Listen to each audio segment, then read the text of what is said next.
তোমরা ভারতের প্রতি আলগা ধরন দেখায় না। সেদিন তোমরা কোথায় ছিলে? সেদিন মাহমুদুর রহমান ভাইকে খরচেপ করে হত্যা করার উদ্দেশ্যে আহত করেছিল, সেদিনের যুদ্ধের কোথায় ছিল?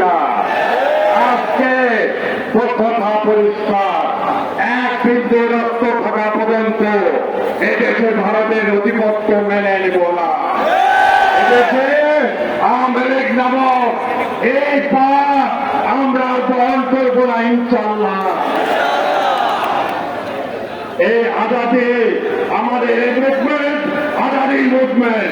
আজাদি মানে আমরা স্বাধীনতা ৭১ একটা মানচিত্র পতাকা পেয়েছিলাম।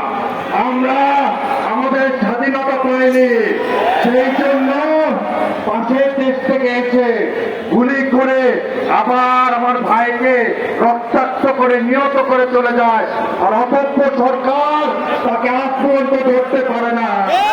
এই সরকারের স্বরাষ্ট্র উপদেষ্টা এবং আইন উপদেষ্টা এদের পদত্যাগ করা উচিত। যদি না পারেন দেখে যান, এই লক্ষ জনতা এদেশকে পাহারা দেবে ইনশাল্লাহ।